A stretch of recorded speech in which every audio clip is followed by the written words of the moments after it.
नमस्कार दोस्तों, आपका अपने YouTube चैनल एनसीईआरटी मस्ती में स्वागत है। आशा करती हूँ कि आप सब स्वस्थ होंगे, मस्त होंगे। तो आज हम लोग जानेंगे कि संविधान निर्माण की प्रक्रिया, आखिर संविधान बनने में क्या कौन कौन से व्यक्ति का योगदान रहा, आखिर संविधान क्या है और संविधान की आवश्यकता क्यों है, ये सब चर्चा करेंगे दोस्तों। तो आप अगर इस चैनल पर नए हैं तो अगर आपको वीडियो मेरी अच्छी लगती है तो मेरी प्रोफाइल खोलकर जरूर देखें। अगर आपको अच्छा लगता है तो प्लीज सब्सक्राइब करें। तो आज जानेंगे क्या संविधान निर्माण की प्रक्रिया। इससे पहले ये लेसन 2 है, लेसन 1 हम पढ़ा चुके हैं, जो क्लास 9 का पॉलिटी है एनसीईआरटी। तो इसमें हम सबसे पहले विषय वस्तु जानेंगे कि आखिर हम इस चैप्टर में क्या क्या पढ़ेंगे दोस्तों। अगर आपको सारांश मिल जाए कि इस पुस्तक में क्या क्या पढ़ा जाए तो ये इस चैप्टर में जो है हम सबसे पहले ये निकालें कि क्या क्या हमको इस चैप्टर में पढ़ना है, उसके बाद सारे रास्ते खुल जाएंगे। तो परिचय जानेंगे संविधान की, उसके बाद जानेंगे साउथ अफ्रीका में, क्या जानेंगे, साउथ अफ्रीका में लोकतांत्रिक संविधान के बारे में। अब ये क्या होता है ये सब चर्चा करेंगे। हमें संविधान की जरूरत क्यों है ये सब चर्चा करेंगे। भारतीय संविधान का निर्माण, ये भारतीय संविधान का बुनियादी मुख्य बातें क्या है, प्रस्तावना क्या है, संविधान का दर्शन क्या है, ये सब जानेंगे। तो जैसा कि दोस्तों यहाँ आप देख रहे हैं कि हम यहाँ पे लिखे हैं परिचय, संविधान का परिचय। आप देखिए, कोई भी खेल खेलने में अगर उसमें कोई नियम ना हो तो वो खेल कैसा होगा, वो खेल खेलने में मजा ही नहीं आएगा, क्योंकि कोई नियम नहीं है, कोई किसी को मारपीट कर सकता है। उसी तरह मान लीजिए आप मैच खेलते हैं, उस मैच में एक एम्पायर की जरूरत होती है। तो अगर एम्पायर की जिस तरह भूमिका होती है एक मैच में, उसी तरह हमारे देश में एक शासन व्यवस्था की जरूरत होती है। उस शासन व्यवस्था में जिस तरह मैच खेलने में एम्पायर की भूमिका होती है, उसी तरह हमारे देश में एक संविधान की भूमिका होती है।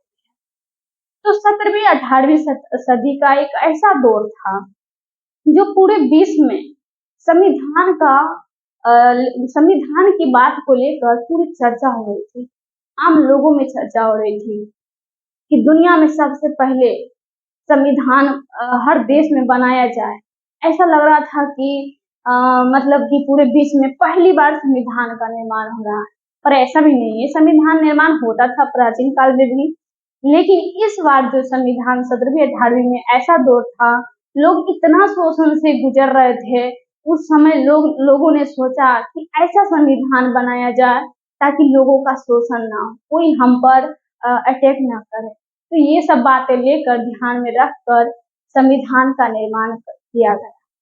तो बहुत से देश ऐसे अब चिंता हुई, संविधान आखिर कौन बनाएगा, क्या सभी व्यक्ति बनाएंगे, तो किसके हाथ में संविधान निर्माण की सत्ता सौंपी जाए, ये सब भी बातें चर्चा हो रही थी। तो आप सब जानते हैं कि हमारा देश 1947 को अंग्रेजों से आजाद होता है। उसी समय, उससे पहले भी संविधान के निर्माण के लिए चर्चाएं हो रही थी, आखिर संविधान किस तरह बनाया जाए। तो संविधान यहाँ तक तो समझ गए, संविधान आखिर होता क्या है। तो जो एक नियम कानून कायदे की जरूरत होती है वही संविधान है। आप थोड़ा कल्पना करके देखिए, अगर हमारे देश में कोई कानून नहीं होती, कोई संविधान नहीं होता, तो कैसा भविष्य होता। कोई किसी को मार सकता था, कोई ना जेल होता ना और कुछ होता, जिसको मन उसको मारता, जिसको मन जो मन वो करता, कितनी आतंक फैली होती।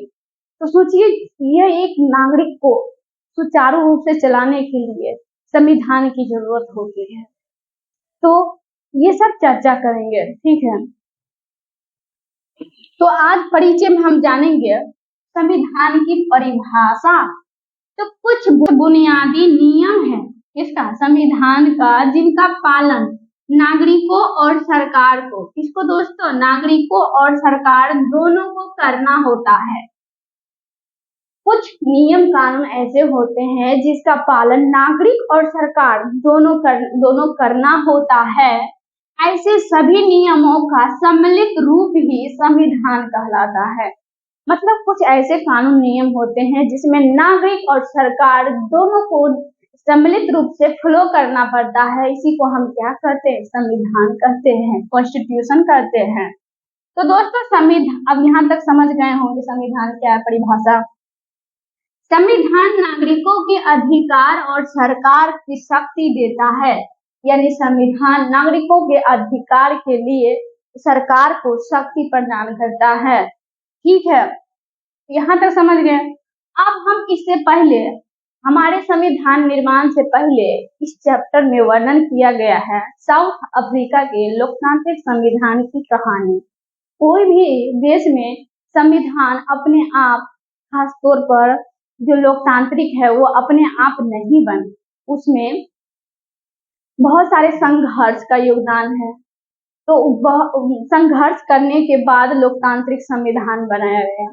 उसी संघर्ष के कारण भी वो लोकतांत्रिक संविधान बना। सोचिए अगर शोषण ही ना होता किसी व्यक्ति पर, कोई गुलाम ही नहीं होता, तो संविधान की जरूरत क्या होती, मजे मस्ती से रहते, आराम से जैसे चल रहा था चलते। लेकिन शोषण हुआ, गुलाम बने, उस समय लोगों के मन में आया कि हम इस दमन से कैसे निकला जाए, तो हम क्यों ना संविधान बनाया जाए जिसमें सभी नागरिकों को समान अधिकार, समान अवसर मिल जाए। तो वहां से अब जानते हैं साउथ अफ्रीका की कहानी।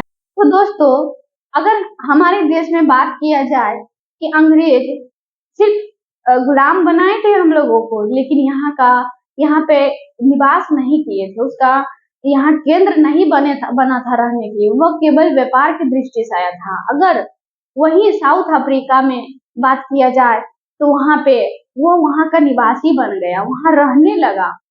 तो वहां से हो जाती है एक चीज का शुरुआत, जिसका नाम है रंग भेद। रंग भेद, रंग भेद माने कि रंग के आधार पर भेदभाव करना, यानी कि चार पर काले गोरे रंग के आधार पर भेदभाव किया जाने लगा। आप सब जानते हैं कि जो यूरोप है वो ठंडी इलाका में पड़ता है, शीतोष्ण कटिबंधीय इलाका में पड़ता है, जिसके कारण वहाँ का चमड़ी का रंग व्हाइट होता है, और साउथ अफ्रीका विषुवत रेखा के करीब पड़ता है। इस कारण वहाँ के लोग काले काले होते थे, जिसका रंग काले होते थे। तो इस कारण से वहाँ जब अंग्रेज निवास करने लगे तो वहाँ से अंग्रेज क्या करने लगे, उसको भेदभाव करने लगे। वहाँ के जो मूल निवासी थे साउथ अफ्रीका के, उसे भेदभाव करने लगे। साउथ अफ्रीका आप जानते कहाँ है? तो आप जो साउथ अफ्रीका नाम सुन रहे हैं, तो ये केवल एक देश है, ये नहीं सोचिएगा कि ये एक महादेश है। अफ्रीका महादेश है, लेकिन साउथ अफ्रीका एक देश है। तो आप सब जानते हैं कि जैसा कि ये मान लीजिए अफ्रीका है, ये अफ्रीका है। इस अफ्रीका में यहाँ एक छोटा सा देश है जिसका नाम है साउथ अफ्रीका, दक्षिण अफ्रीका, साउथ अफ्रीका। यहाँ पे एक छोटा सा, ये अफ्रीका महादेश है। आप सब जानते हैं कि 7 महादेश में पड़े होंगे, तो उसमें से एक महादेश है अफ्रीका। अफ्रीका महादेश में से एक देश है साउथ अफ्रीका। साउथ अफ्रीका में अंग्रेजों का निवास हो गया, निवास कर लिए, व्यापार करते करते यहीं रहने लगे, जिस कारण यहाँ के लोग का रंग मतलब ब्लैक था, और ये जो अंग्रेज आए उसका रंग व्हाइट था। इस कारण ये क्या हुआ, ये धीरे धीरे इस पर शोषण करने लगा। शोषण करने के कारण इससे भेदभाव करने लगा। जो साउथ अफ्रीका के व्यक्ति थे उससे भेदभाव करने लगा, कौन? अंग्रेज। तो वहां के जो मूल निवासी था उससे बहुत सारे दुर्व्यवहार किया जाता था, उसके लिए अलग हॉस्पिटल होता था, उसको अलग रोड चलने के लिए दिया जाता था, जबकि उसकी जनसंख्या अधिक थी। जो वहाँ के मूल निवासी थे उसकी जनसंख्या अधिक थी और अंग्रेजों का संख्या बहुत कम था, लगभग 1/4, 4 भाग में 1 भाग रख सकते हैं। तो इतने व्यक्ति, 1/4 व्यक्ति पूरे व्यक्ति पर शासन कर रहा था, 3/4 व्यक्ति पर शासन कर रहा था और उसको गुलाम बना चुका था। सिर्फ गुलाम ही नहीं, उसका अधिकार का पूरा एकदम अपने हाथ में उल्लंघन ले लिया था। तो यहाँ एक व्यक्ति मतलब पैदा होते हैं जो महापुरुष हैं, उसका नाम अवश्य आप लोग सुने होंगे, नेल्सन मंडेला। नेल्सन मंडेला को 28 वर्ष तक कारावास रखता है। 28 वर्ष के बाद भी वो अपने हिम्मत नहीं हारते हैं और फिर संघर्ष की लड़ाई में लोगों को जागरूक करके अपने सफलता में, अपने ये स्वतंत्रता में योगदान देते हैं। तो ये सब भी जानेंगे। तो आप लोग को आइडिया आ गया होगा कि आखिर साउथ अफ्रीका कहाँ है। तो आप एक मैप लाती हूँ मैं। ये जो है, ये आप मैप देख रहे होंगे, तो ये 7 महाद्वीप हैं। इसमें से ये जो है ये अफ्रीका महाद्वीप है। अफ्रीका में यहाँ पे दोस्तों साउथ अफ्रीका आप जरूर देख रहे होंगे, क्या है साउथ अफ्रीका। यहाँ पे अंग्रेजों का निवास कर रहे थे और यहाँ आप देख रहे हैं यहाँ पे बहुत गर्मी भी होती है, कुछ यहाँ से विश्व रेखा बीचे बीच गुजरती है, लेकिन यहाँ पे गुलाम बनाकर यहाँ से लोगों से भेदभाव कर रहे थे। तो श्वेत अश्वेत के आधार पर भेदभाव करने लगे। तो आप जानेंगे दक्षिण अफ्रीका में लोकतांत्रिक संविधान आखिर किस तरह आया, कब लोकतांत्रिक संविधान साउथ अफ्रीका में अपनाया गया। तो यहाँ से आप सबसे पहले इसका जाने बैकग्राउंड। तो 1964 में नेल्सन मंडेला को रंग भेद के शासन का खिलाफ में विरोध करने पर कहाँ भेज दिया गया, जेल में भेज दिया गया। सबसे पहले जो व्यक्ति था जिसका महत्वपूर्ण योगदान है साउथ अफ्रीका में लोकतांत्रिक संविधान बनाने में, वो है नेल्सन मंडेला का, जो सबसे पहले स्वतंत्रता संग्राम के लिए रंगभेद के खिलाफ, रंग के आधार पर जो भेदभाव किया था उसके खिलाफ ये विद्रोह करते हैं, विरोध करते हैं। तो इसको 28 साल के लिए सोचिए अंग्रेजों ने क्या क्या जेल में बंद कर दिया। अब जब जेल, उसका दिल दिमाग टूट जाता है, वो कुछ नहीं कर सकता। लेकिन सोचिए ये 28 साल रह के भी उससे बाहर निकलते, फिर भी लोगों को जागरूक करके रंग भेद के खिलाफ विद्रोह करते हैं। तो यहाँ से रंग भेद का शासन का विरोध करते हैं। ये 17वीं 18वीं सदी में अंग्रेज दक्षिण अफ्रीका पर कब्जा कर लिए थे। 17वीं 18वीं सदी में आप सब जानते हैं पूरे विश्व पर अंग्रेजों का दबदबा था। तो यहाँ स्थानीय शासनों पर कब्जा कर लिया। अपना रहता तो रहता लेकिन ठीक था, लेकिन ये क्या किया, जो स्थानीय वहां के संसाधन थे उस पर भी कब्जा कर लिया और शासन भी अपने हाथों में ले लिया। तो अश्वेत की संख्या थी 3/4। अब जो काले लोग, जो मूल निवासी थे यानी अफ्रीकी लोग, उसको क्या कहा गया, अश्वेत, वो था 3/4। और अंग्रेज जो था, अंग्रेज माने गोरे लोग, श्वेत लोग, वो था 1/4। तो यहाँ से ये क्या हुआ, भेदभाव करने लगा और ये पृथककरण का इंतजाम कर दिया। पृथककरण माने अलग अलग हर व्यवस्था कर दी, स्कूल अलग, बस अलग, रोड अलग, हॉस्पिटल अलग, ना जाने जितनी भी चीजें थी वो सब अलग कर दिया गया। इतना भेदभाव किया जाता था। और यहाँ अश्वेत को वोटिंग राइट नहीं था, मतलब वोट देने का भी अधिकार नहीं था। किसके पास, अश्वेत के पास। अश्वेत कौन थे, अफ्रीकी मूल निवासी। तो परमिट गोरों की बस्ती में जाने पर मतलब जारी किया जाता था। अगर गोरे के बस्ती में आना है, मतलब अंग्रेजों की बस्ती में आना है, तो आपको आदेश लेना पड़ेगा, परमिट लेना पड़ेगा, तभी आपको जाने दिया जाता था। तो इस तरह अफ्रीका में अंग्रेजों ने इतना शोषण करता था, रंगभेद शासन के खिलाफ ये नेल्सन मंडेला लड़ाई किए थे। आखिरकार 1994 में यहाँ पे लोकतांत्रिक संविधान बनता है और कुछ अंग्रेज यहीं पर रह जाते हैं। तो ये सब अपने गमों को भुलाकर सभी मिलजुल कर एक संविधान का निर्माण करते हैं। लड़ाई झगड़ा तो होते रहता है, लेकिन लड़ाई झगड़ा का निपटारा किया जाए और उसमें सभी लोगों का भी योगदान हो। ये नहीं कि गोरे लोग शासन करते थे तो गोरे लोग अश्वेत पर शासन करते थे तो अब अश्वेत लोग गोरे पर शासन करेंगे, ऐसा नहीं। दोनों मिलजुल कर अब संविधान बनाया, फिर आगे की राह चला।